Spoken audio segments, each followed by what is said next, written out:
I'll explain the minutes a little bit. The first, we got to go through our previous minutes. Then we got a home business that's doing a pre-submission application. Then finally, what most people are here for, New York Dig is here to give, they requested the opportunity to give a presentation.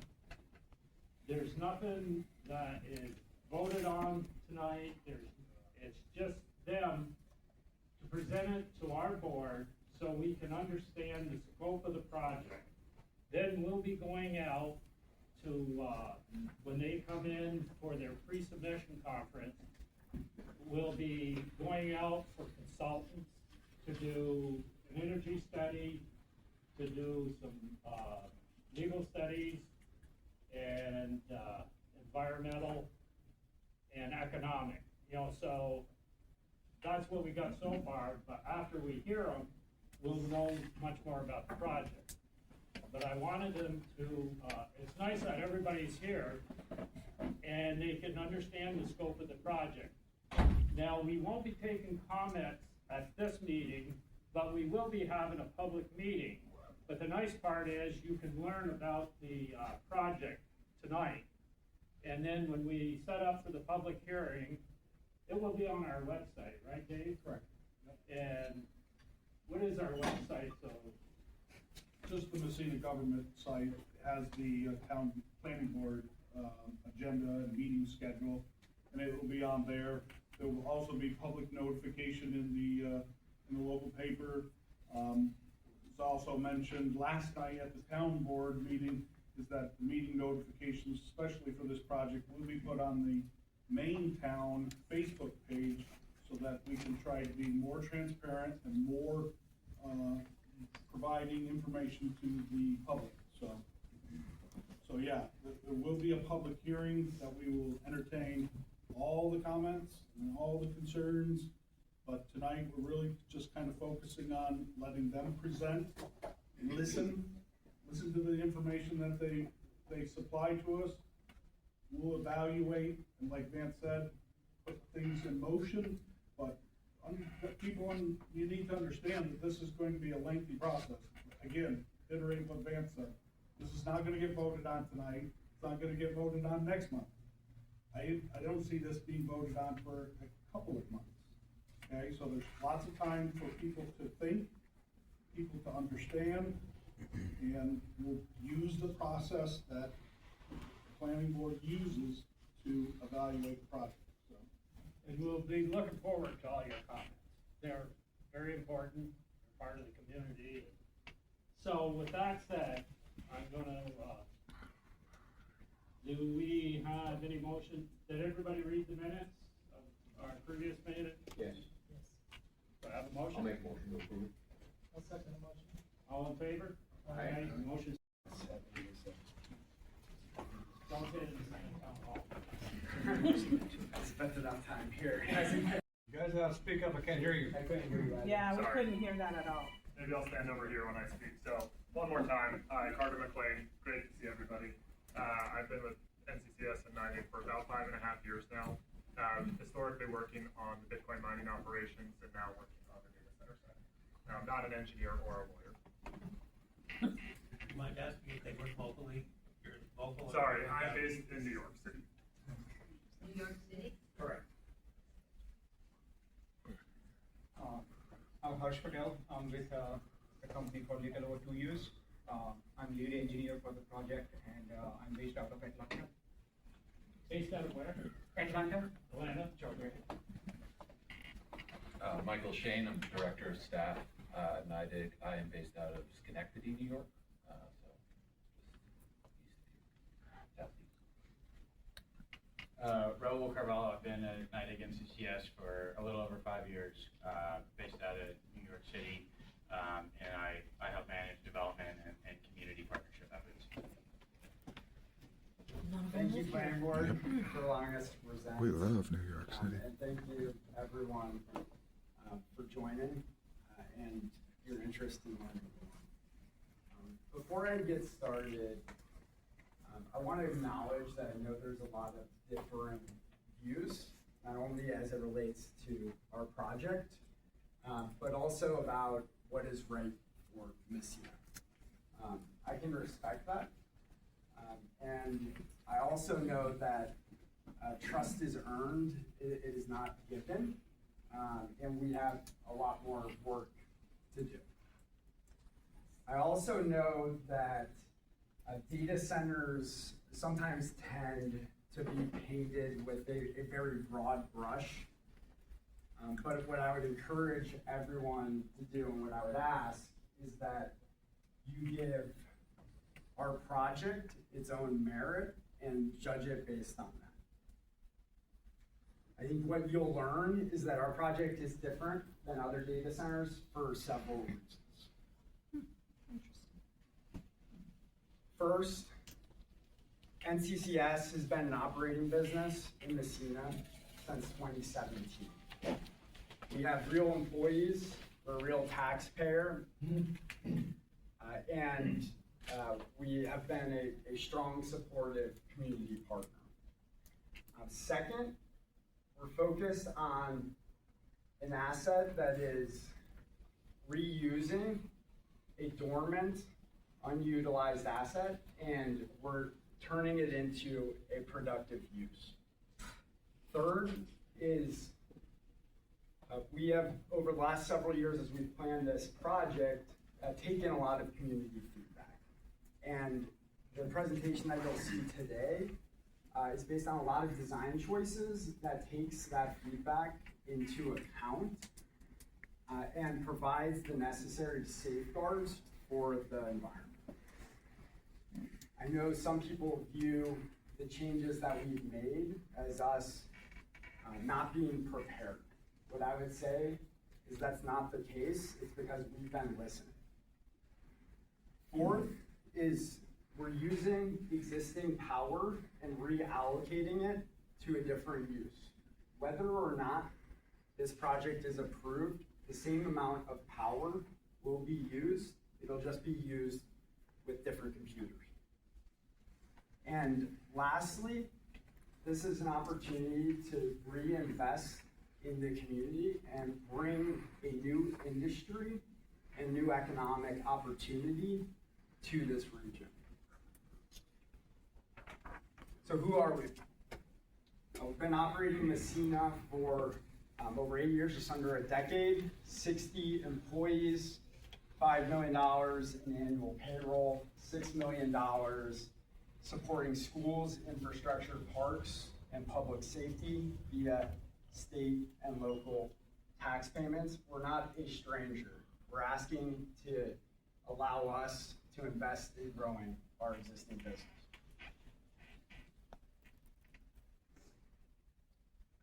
I want to be clear as to what this project is and equally clear as to what it is not. There are a lot of proposals that I know are floating around Massena, and there are a lot of rumors and speculation on the internet. We are not affiliated with any green hydrogen proposal, a nuclear proposal. We are not at all affiliated with the former GM sites or manufacturing or other industrial operations.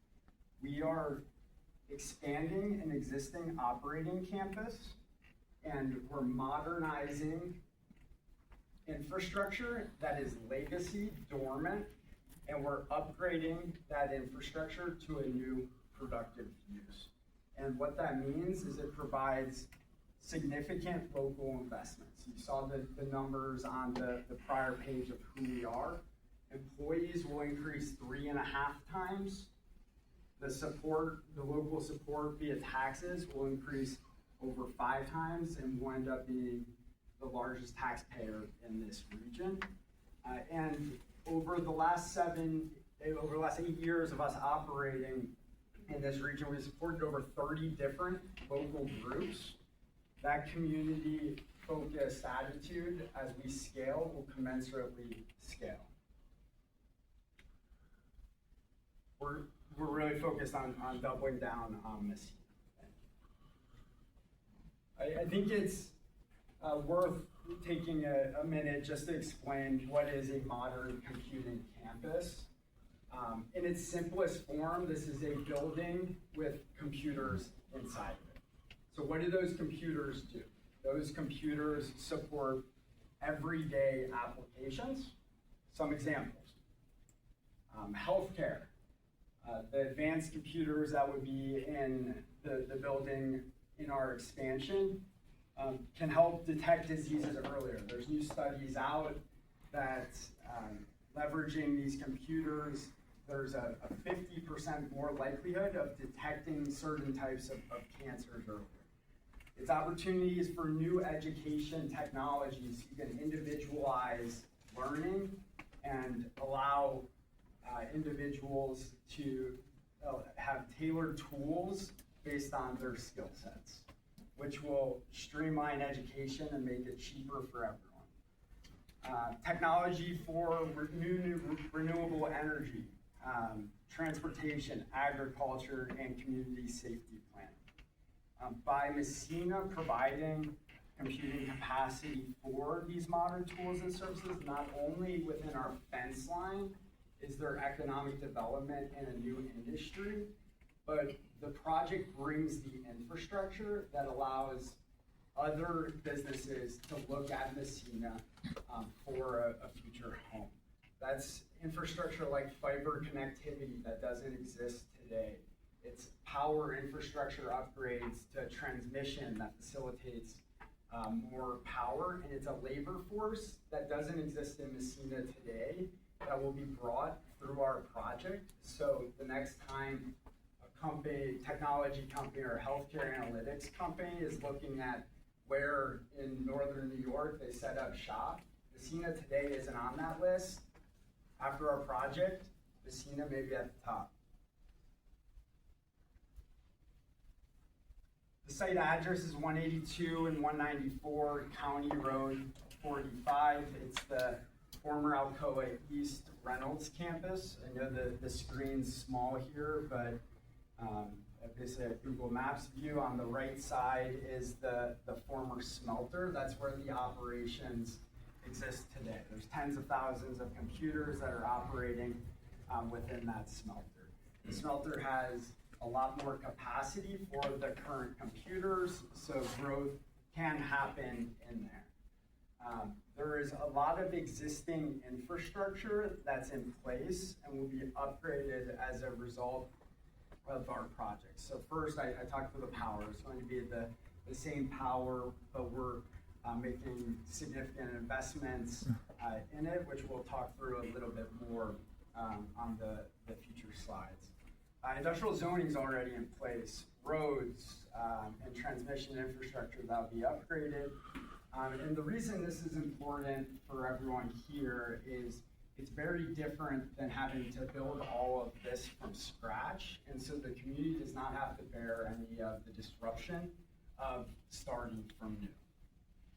The site's naturally buffered with the north side of it is the St. Lawrence River, south is wetlands and wooded areas, east is the industrial corridor and access to routes, and the west is undeveloped land. When you look at this as a site from a community perspective, I would say that you won't find a site that is more well suited for this type of use. The layout was specifically designed to minimize impacts to the community. So where that takes place is first in the layout. The buildings, which are these yellow dots, if you can see the screen, are pushed towards the interior of the site to reduce visibility, noise, and impact on nearby areas. We will preserve the natural landscape. We've been working with the Department of Environmental Conservation, the New York DEC on wetland studies. Those have already been completed, and we've put the buildings so that it doesn't impact any wetlands. We're keeping the tree lines along the river intact.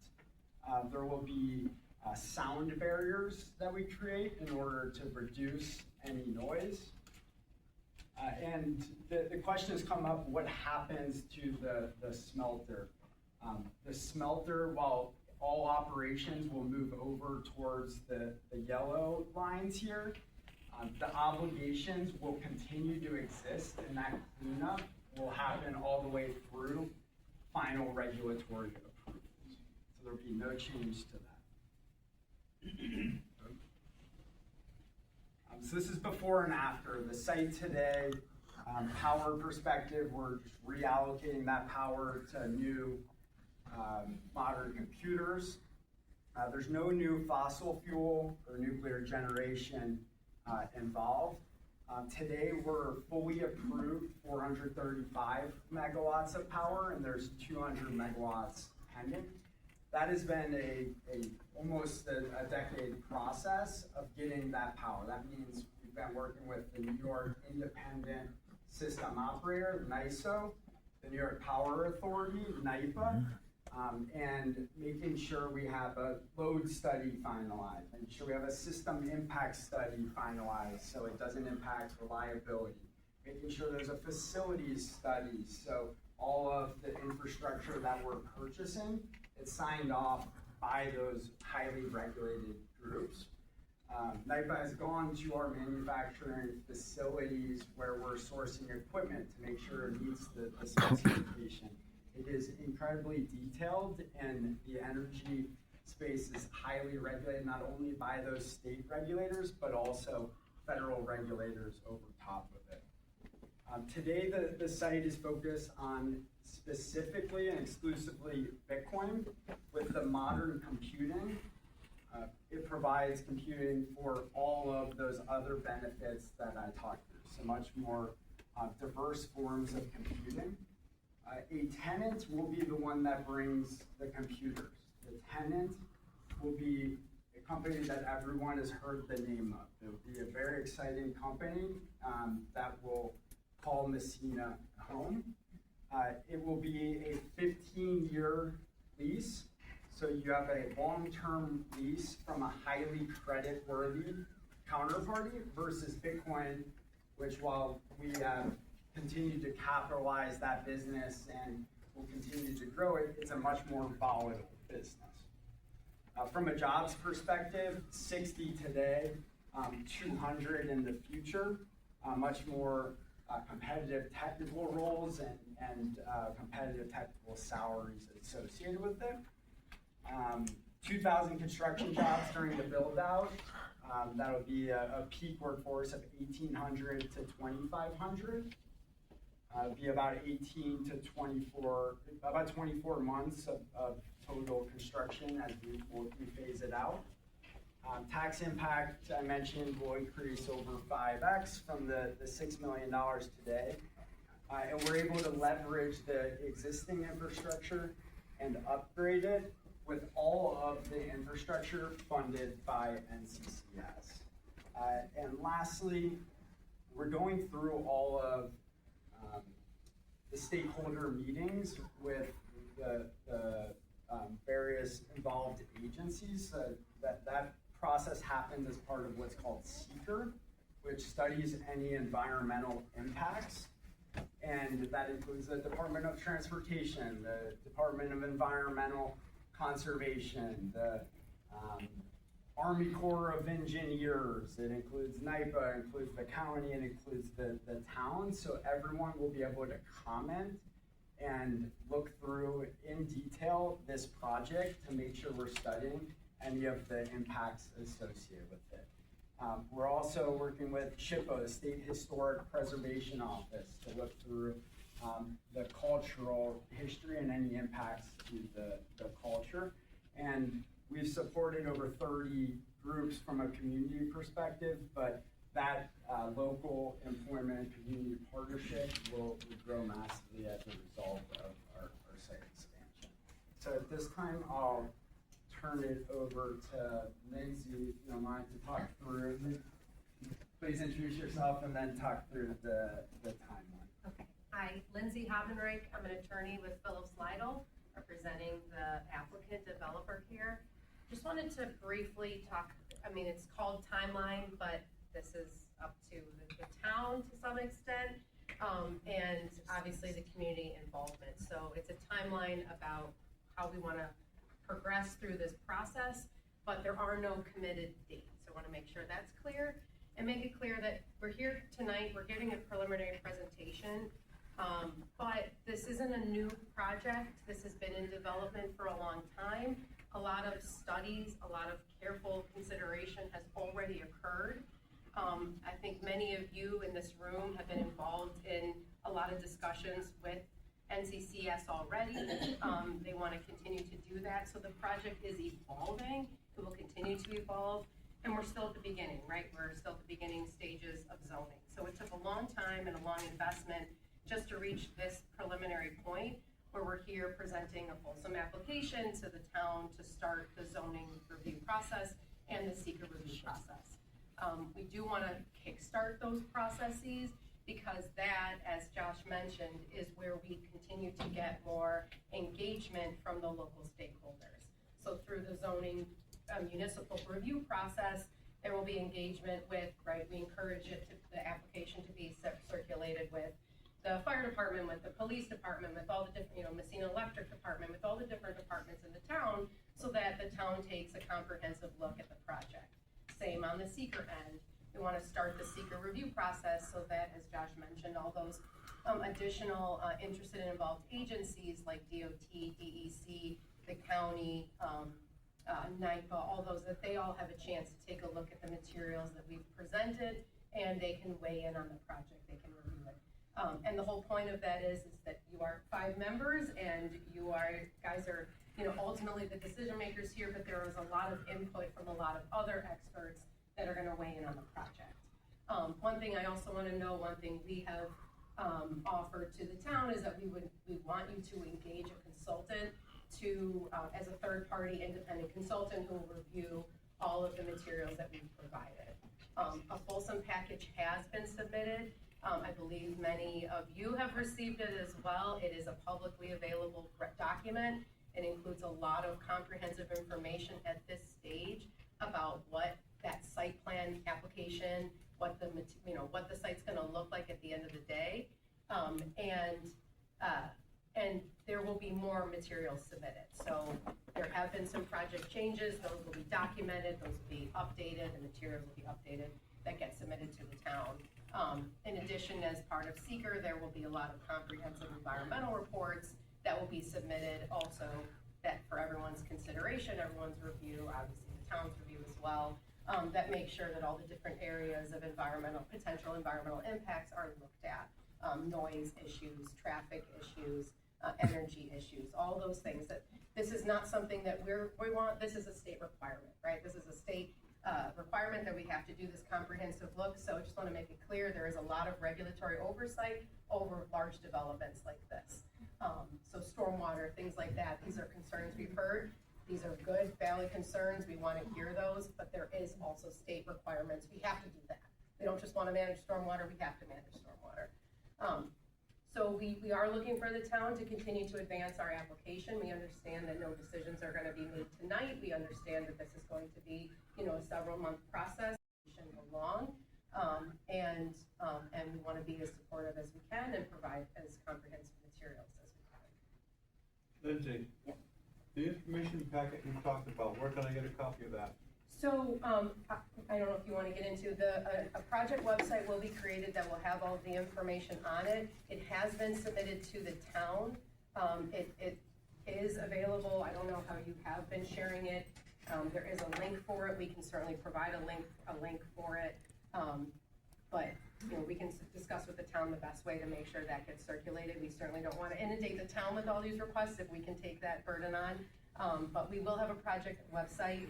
When it goes live, any application materials we submit to the town, we will make sure to get put on that website, so you have one comprehensive place you can go to for information about the project, for project updates that get made, for public hearings if they get scheduled or when they get scheduled, and then for any of the project materials. Thank you.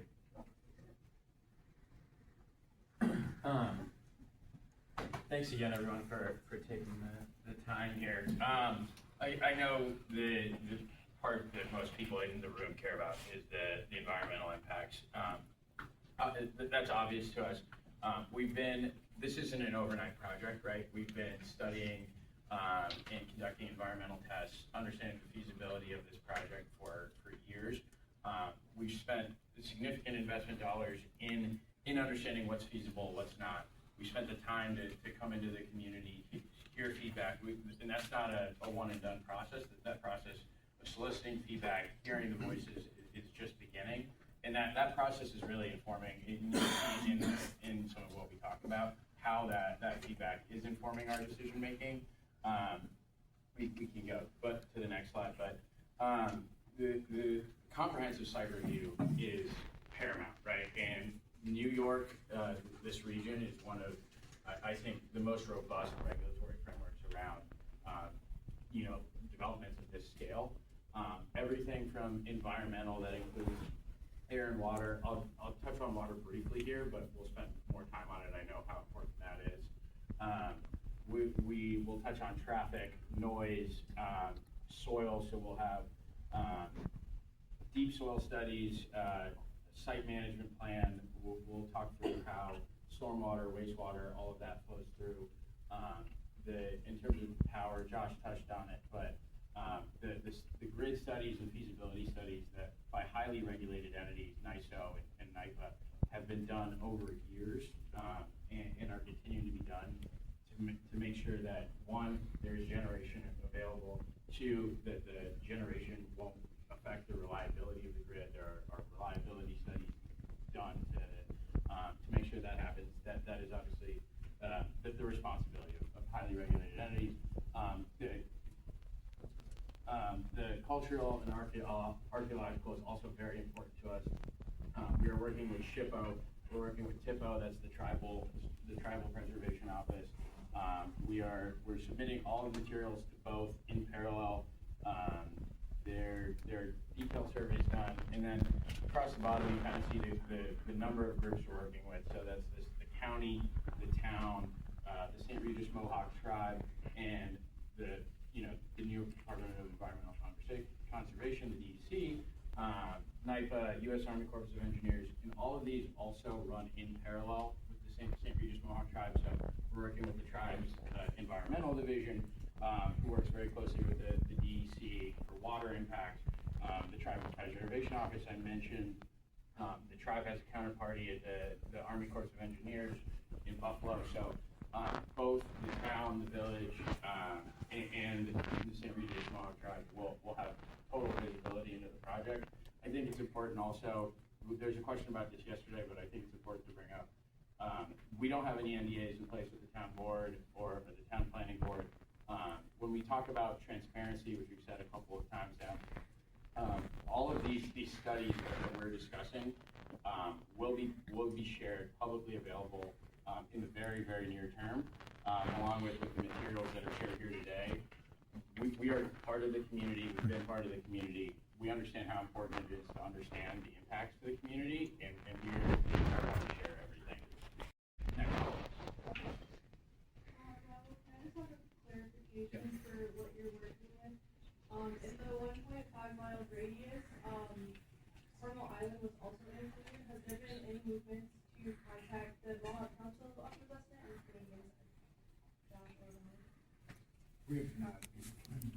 Is that something that you guys are thinking of doing? Because they are going to be pretty impactful.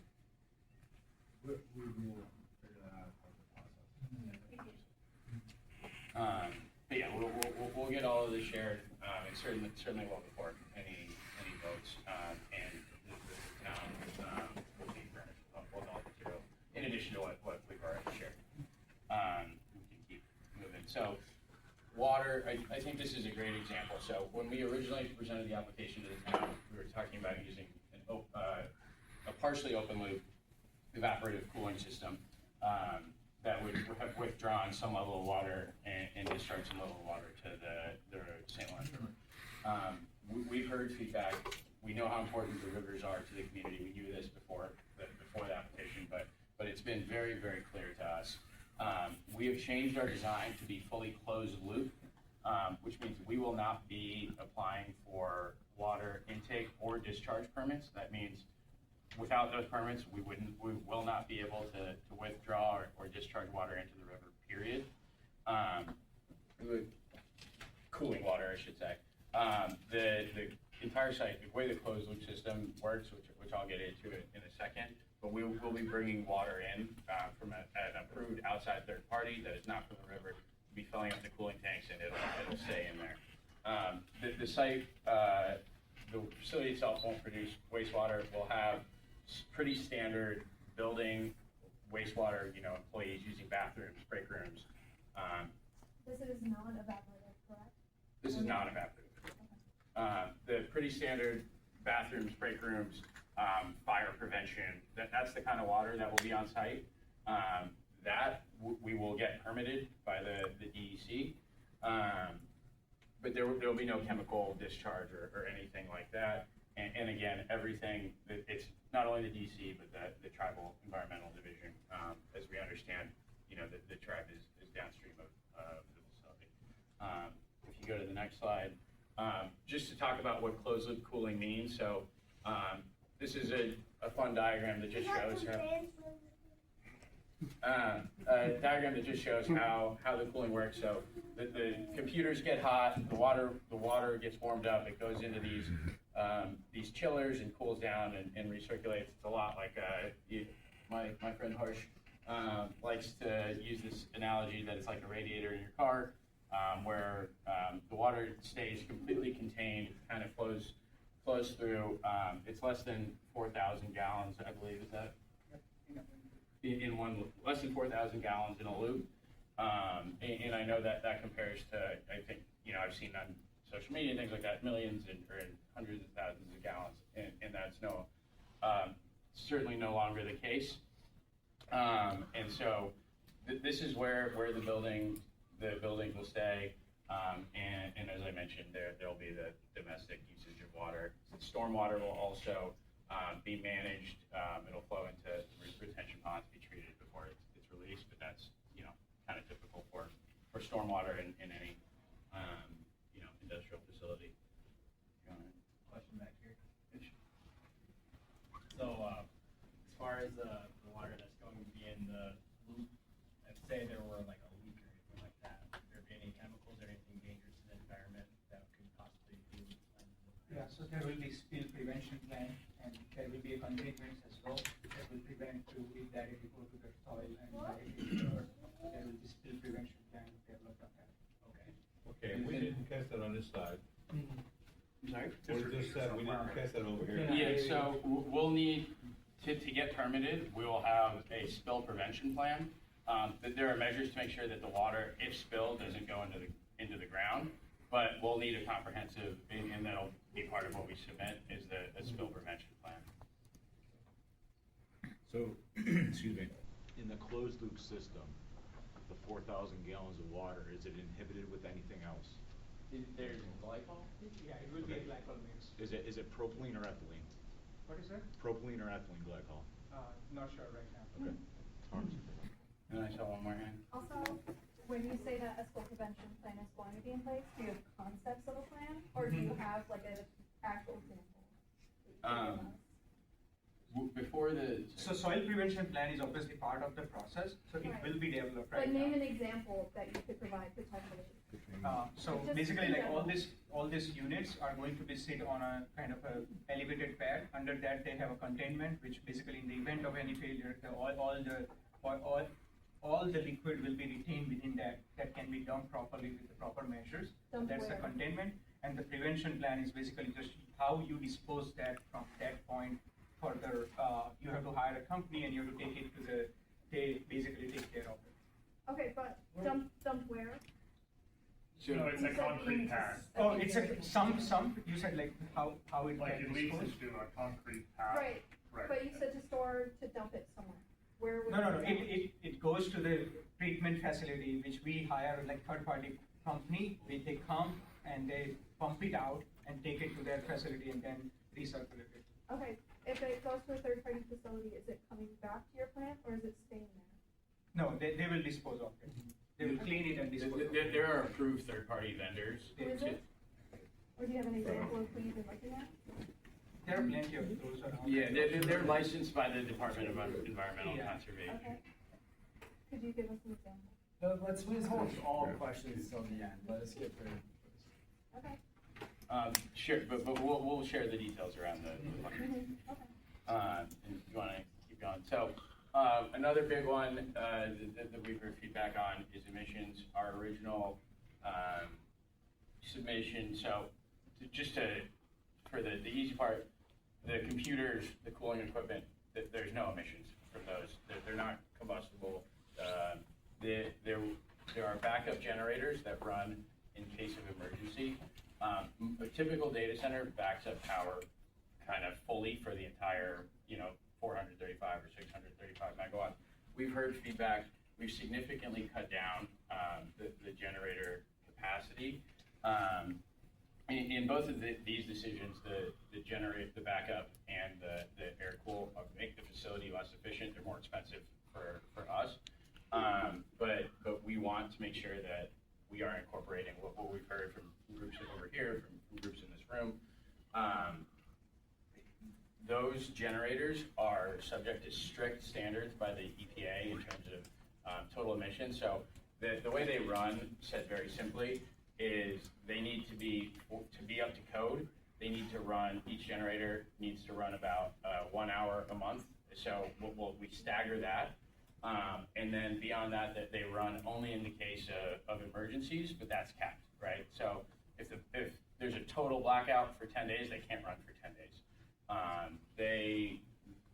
It's an estimated total of 4 days per year that those generators run. And right now, I think our original submission that you can find online had something like 316 generators. That's down to, we've cut that down to 115. And then, the next question after generators is noise, and we hear a lot of feedback around noise. So we've done comprehensive noise studies. We are expanding those after hearing feedback from the county. The county talked about, wanting to understand the 3-mile radius, which we will. The average everyday sound at the nearest residential property is 40 decibels, which is about the same as a refrigerator hum in a quiet house. In this testing, the way it works is it assumes that there is no sound buffering, no trees, nothing in between where the point and the actual facility running. So in reality, we will add sound attenuation. There'll be natural attenuation from the brush, etc. But for a typical industrial zone property, I think this is much more quiet than you would typically see. And then traffic. So traffic is pretty straightforward. We're not going to be using residential roads. You really shouldn't see much difference in your day-to-day. We're using 2 main existing roads. We're not planning on making any changes to the roads. It's a leave it better than you found it mentality, right? To the extent the roads need to be upgraded, we will bear that cost. Traffic should stay at normal levels. And facilities of this size are often, a warehouse. We've seen, large warehouses compared to this. There's much less, certainly on a day-to-day basis at status quo, there's much less traffic. Even in the construction phase where there will be more traffic, there's less than what you'd see at a typical warehouse.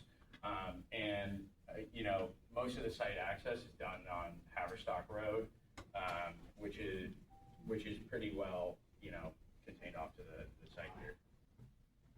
So I guess I need to clarify, you said you're not going to be operating on residential roads, but that isn't residential road. I live adjacent to it. So, can I just correct that? Sure, yeah. So it's foot traffic through these 2 roads, site access through Haverstock, and then don't know this road. The county road here will be the construction traffic. Haverstock is residential. Correct. Appreciate that clarification. Correct.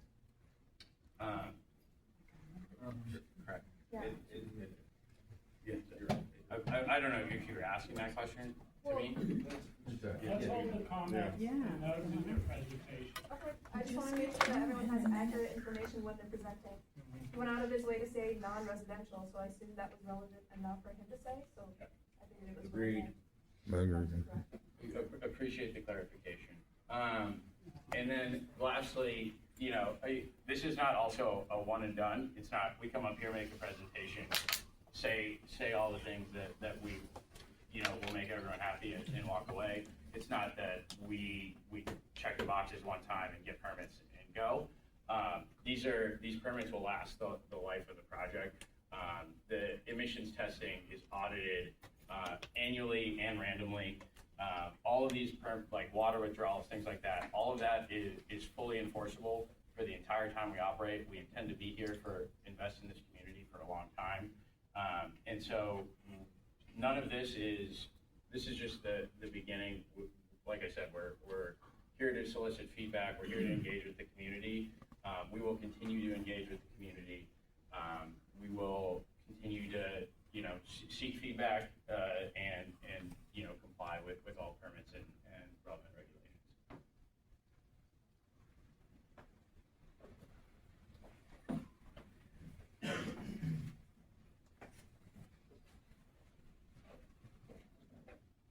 The site draws power directly through the Moses Saunders Dam, but accesses grid power. So there's 3 lines that are available that connect into the Moses Saunders Dam. One of those lines went down after the Alcoa facility shut down. So we're upgrading that to bring it back online to connect all 3, which will split the power load 3 ways into the site. There's no new generation required. We already spoke to that. The site will use the same approved capacity that would otherwise be used for a different type of computers. The site, as we talked about before, has a lot of legacy infrastructure, and unfortunately this legacy infrastructure has supported high energy industrial operations before. And lastly, as I alluded to earlier and Raul mentioned, is we have and we will continue to work very closely with the New York Power Authority and the New York Independent System Operator, both in advance of the project, but then also in an ongoing monitoring capacity. The question often gets asked of who funds the infrastructure. The answer is NCCS pays for all of the infrastructure. That's everything from interconnection, substation, on-site electrical systems, and any upgrades needed. And actually even further than that, we are paying for some of the infrastructure and granting it as an asset to the State Power Authority. There's 2 types of power costs. There's the variable power cost from the market, and then there's fixed power costs that basically pays to transport energy from point A to point B.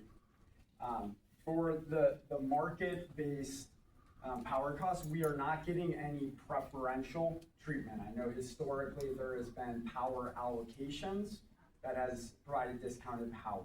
We are not getting any of that. We are paying market power just as anyone else would. As it relates to the fixed costs, we're paying for all of the infrastructure upgrades. There's a ton of data on other large consumers and them coming online in various different power systems. And what you've actually seen is the fixed costs get spread out over a larger surface area, which actually made the fixed cost portion of consumers' power bill go down. So not only are residents and small businesses not responsible for any of the costs of the project, there may be a benefit to the fixed cost portion of their bill. Reliability is a concern and a very important one. Fortunately, there are independent third parties that manage all of this. I talked through that happening in the early phases of projects via load studies, system impact studies, and facility studies, but that also continues to happen throughout the monitoring and operation portion. And that's particularly important during times of stress, where these groups have systems in place to make sure that the power is always allocated to the most important uses. So the question then is, what drives that market-driven variable cost of power?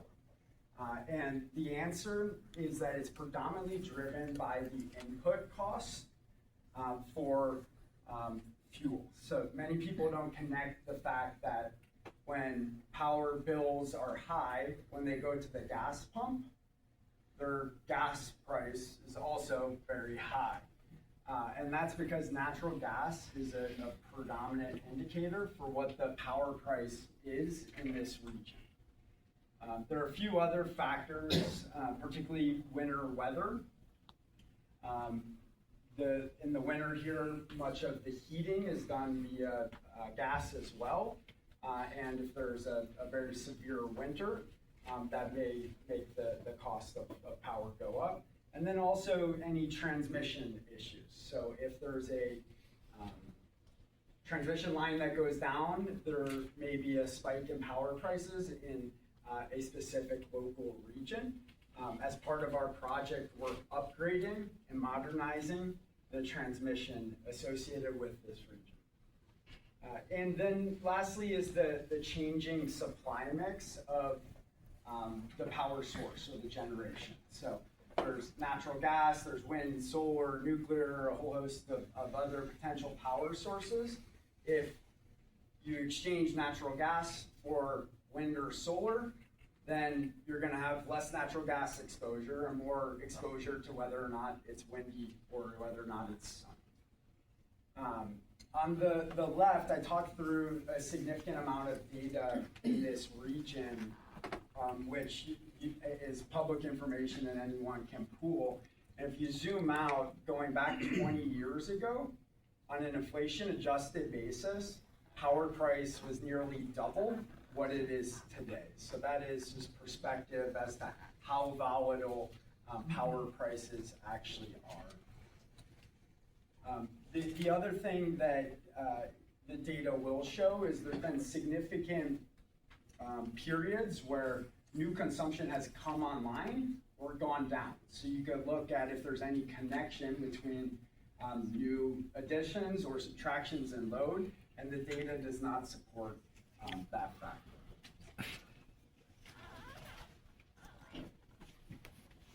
About community engagement, I know you've heard a lot about today already. NCCS has been a part of the community for nearly a decade and has been involved in different community events for the duration of that period. Our team here has supported 30 different local community organizations, both across the town and the St. Regis Mohawk Tribe. We have made substantial contributions to different local organizations and events, and we're always looking to get more engaged. So to the extent that there are different opportunities to do so, our team here has always been very engaged in the community and sourcing different opportunities. Move on from here. As mentioned previously, we have 60 current employees here, and as we look to move into this new project, we would transition to having 200 full-time permanent employees. For the existing employees, we would offer different training programs to help them transition to that new reality. The truth of it is, this is a very new type of work, and there's a lot of different, there's not a huge skill set out in the labor market nationally or locally for the types of jobs that we're looking for. And so the responsibility is on us to help train and bridge that gap. And that's both through training programs that we would put on and their engagement with the local universities and local trade schools. And so we're committed to doing that and committed to helping bridge that gap. Our intent is always to source talent locally. That's what we've been doing here, and that's what we're looking to continue to do. And, just to put a finer point on it, again, we've been a member of this community. We look to intend to be a member of this community for a long time. And that comes not only through monetary contributions, that comes from our people showing up at local events, that comes from continued support, and that comes from, building a place where people can build a career and not just have a job.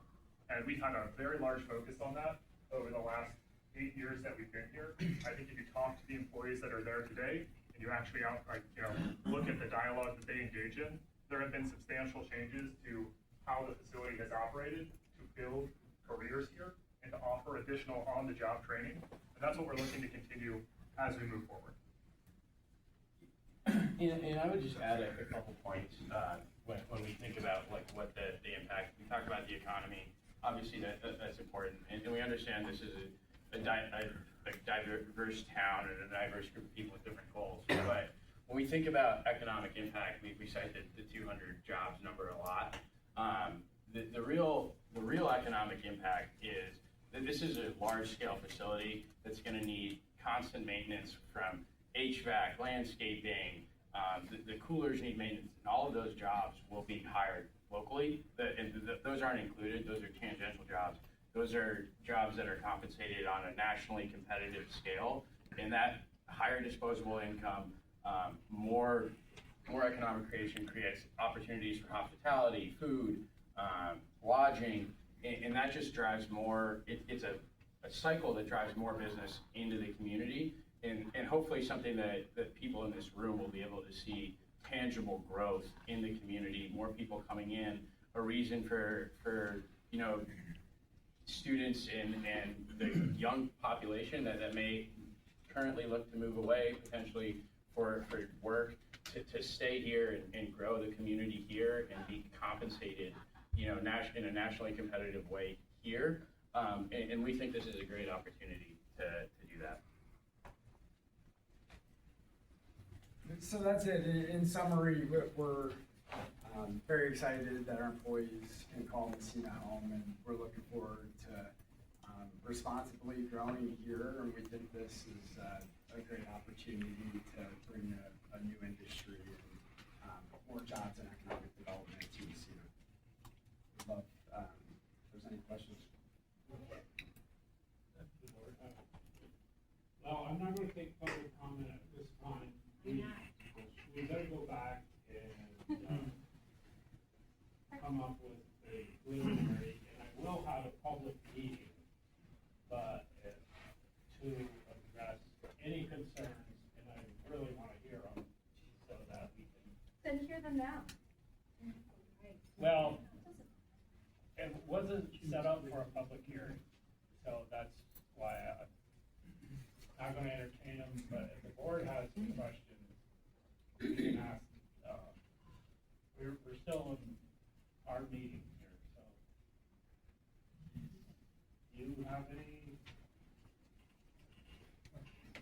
I have a question. Why aren't you, you never touched on, you want to subdivide property there.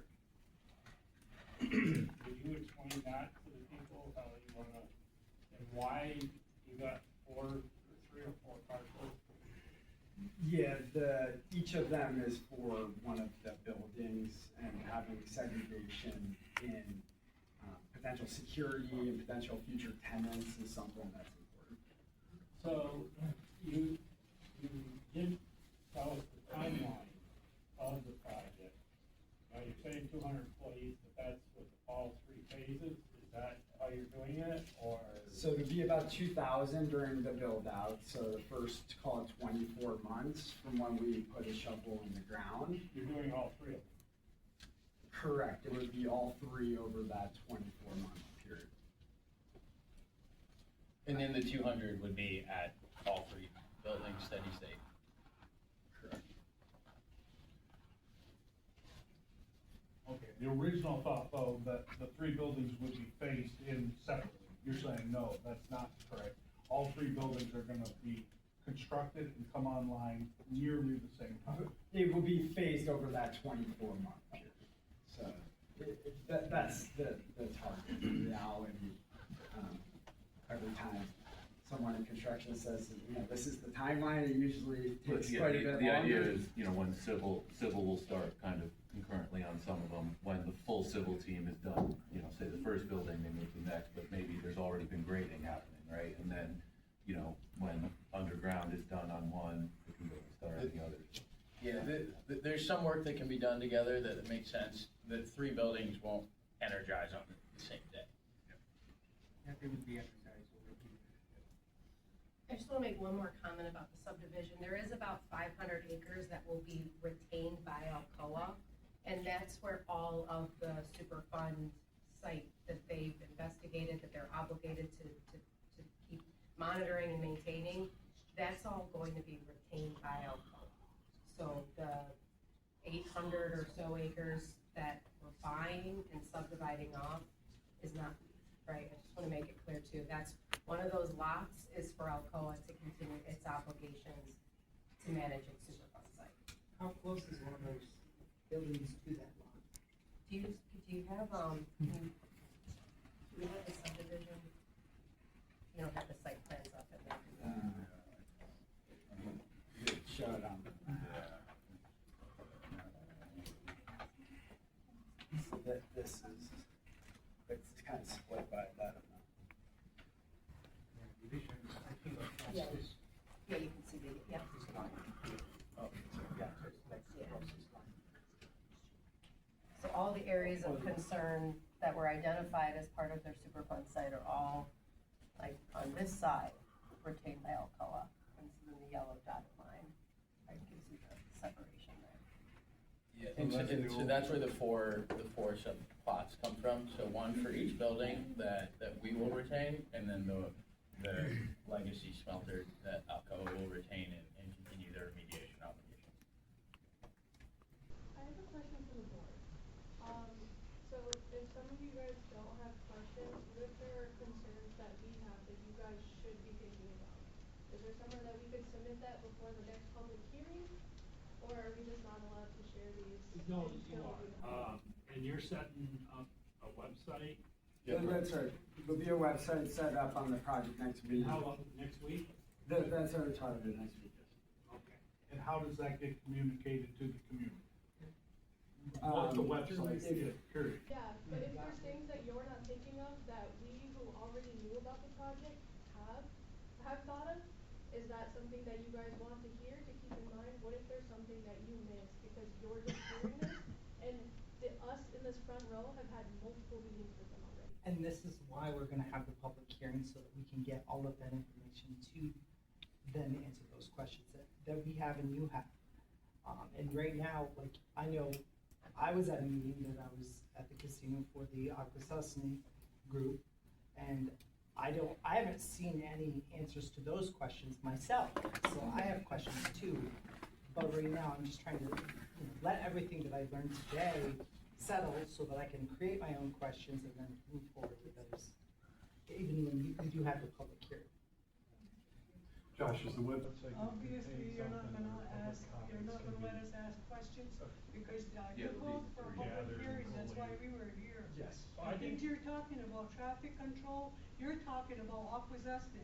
Aquasasne is within 1 mile of all this construction and, I totally the data center. understand that, and that's why we're gonna It's have a way, public. you're like 20 miles away from the place, and you're talking about traffic congestion, that's us.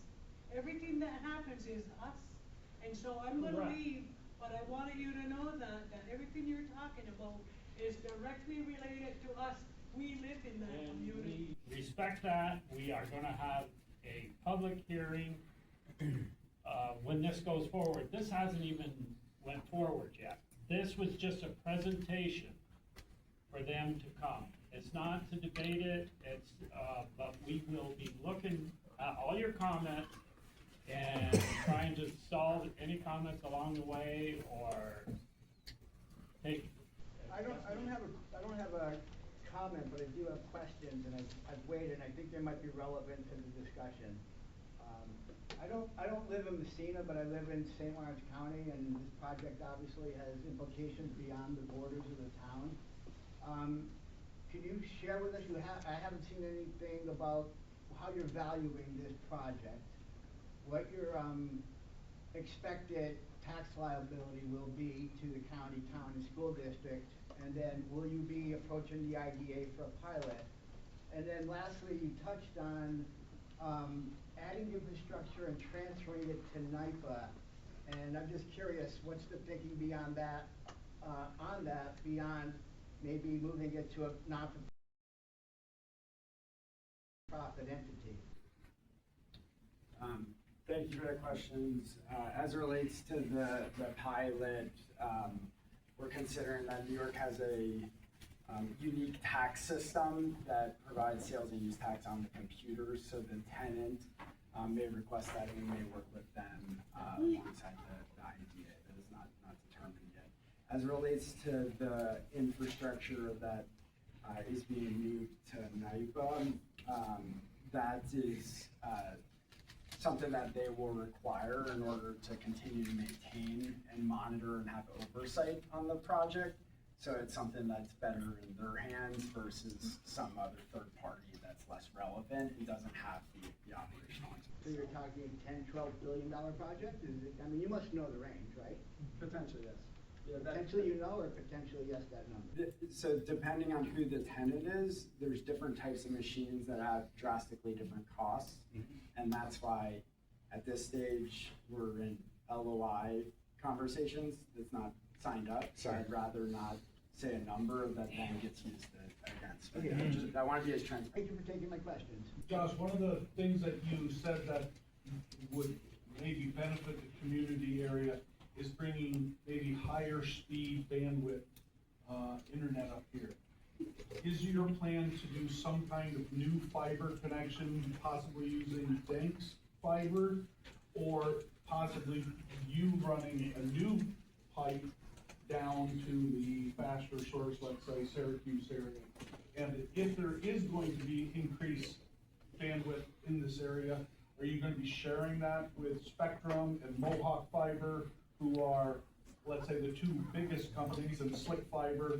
Are those guys going to take advantage of that high-speed fiber that you're going to put in? Those are all great questions. We've had conversations with Dank, we've had conversations with Mohawk Networks. The site currently uses Spectrum and Slick, so we have a pretty good lens into the different providers.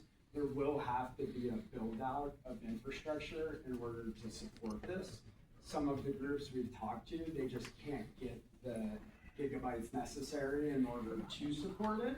And so we may be limited in options, and we will have to have multiple providers because we will need redundancy.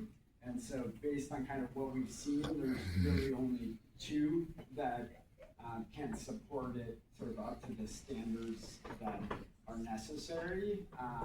But in terms of others being able to use that, some of the infrastructure will be built by them that then allows them to support other clients that come to this region. And the closer infrastructure to the site will be sort of our build, and so that'll be kind of less relevant for others. But there absolutely will be infrastructure that, as I mentioned, other companies that finally look at Massena as a place to build a technology business will be able to leverage. Is there any opportunities possibly in the Canadian market to get high-speed bandwidth that you're looking for, or you would rather keep the bandwidth project or access in the States? No, there's definitely a line that goes with it. Yeah, I can help answer that. It's not that we wouldn't prefer it. We've reached out to a few providers that have lines in Canada, and they have trepidation crossing the border. And so it's not an option, although it would be more convenient. It is much closer. I just have a question about the link that it can have. Like AI is growing exponentially, and then the energy is gonna also grow exponentially. Do you have a 15-year lease? Do you have an idea how much energy it's gonna take for it to keep up with AI growing? Or will you have like how much energy you're gonna need each year compared to the year before? Yeah, thanks for the question.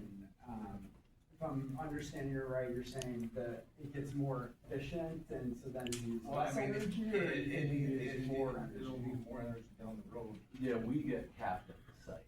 Okay. it's like, so when we talk about building up the substation, right, it gets capped from like a physical standpoint and also through the NISO and NITO. So if we have 435, 635 at the site, we get capped at that, and we'd have to go through this whole process again. Do a study, do system analysis, if we needed to expand on it beyond that, but, as Josh said, the chips also get more efficient, so you, with the same power, maybe they just, our tenant just changes out the chipset in 40 years, same amount of power, more efficient. I have a question for Lawrence. It's for the board, it's not with them, but it's a question I don't expect an answer today. But I can't believe the planning board's first question in their mind is back in 2017, when the appointment made the proposal to them. They said they were going to create 150 jobs. We found out today there's only 60. They also told you they were going to spend up to $700 million renovating the Alcoa East facility over the next 18 months. I don't think any of that amount of money has been spent. So how can you believe what they're telling you now when they didn't tell the truth back then? That's a question I don't expect an answer, but that's something I can't believe you people haven't asked. I have an answer to that. It says 2018 is a very different market. Appointment at the time, and we weren't involved. They were actually taking a pretty big risk in going into a former aluminum smelter to do that. It was pretty creative. The fact that they created that many jobs, I think is actually pretty impressive, but they did expect to get the 435 approved then. That power didn't get approved until we came in, and so they couldn't step into that full capacity that they originally expected to step into because of how long and drawn out the regulatory process and approvals were, because of the concerns of the ISO making sure that the grid does continue to stay reliable. And actually, since we've stepped in, just in the last, call it 3-4 years, we've put in over $150 million into that site to continue supporting the jobs that do exist there. And if the board wants to have us make a commitment around a certain number of jobs or a certain amount of dollars, we're absolutely comfortable doing that. Not to answer your question, but to say to the board, everything that appointment did tell the board at that period of time that they must have had known about all the permits that they were talking about, that over 18 months phased in, they were going to spend $700 million to have 150 people. That they must have known what the project was when they proposed that to the board. I find it hard to believe that they don't, that they didn't, and that is something I think you need to be very cautious about. And I can't believe that that's not one of the first questions in your mind, is how can we believe what's being told now? That's all I have to say. There's nothing else, that's all. I have a question for Board as well. You said that this is their first time presenting to you, correct? Like this is your first time hearing the presentation? So Massena's very own Sam Carbone has already been offering people tax expectations of the kickbacks that they're. I didn't say any exact tax expectation. He just Right, said it's 15. You were saying like a decimal point by the megawatts that was coming out. You said a proposed No, 5 million per year would be kicked back to the town through this project. I didn't say that. You did take, I and I said took that. notes on our I said that we're conversation. looking at a I took community. notes. Community. I have it written in my phone, Sam. And then yesterday at the NIPA meeting, they had stated that there is going to be a specific tax rate, not the original taxes imposed by St. Lawrence County, but a different set of taxes specifically for their project to either reduce the amount of taxes that they will be paying back into the community. So I think it's bold to say that you support community funding and community programs. When you're accepting a tax break for your company, wouldn't it be better for the community if you paid your full amount? Want more taxes or not? You should be paying more taxes. At the NIPA meeting yesterday, she Yeah, clarified that you guys would be receiving a reduced amount that you would have to pay in. So you get a discount. Yeah, I said we've been talking, considering a pilot program. Yes. I also said that today we pay about $6 million in taxes, and this project at least would increase that amount over 5 times. You just said 15 times earlier. Or when you come online, Josh. or are you trying to get a IDA? I said we are having discussions with the IDA. We were trying to. And what she's asking is, if you want to be a real good tenant, why not pay your full amount project just doesn't work, the tenant won't come. Yeah. So it's a feasibility issue more than anything. Okay, Thanks, any questions?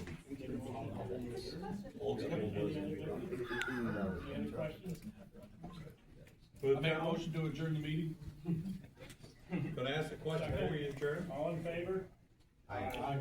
Okay. Thank you, everyone. I'll be standing here if you wanna ask questions.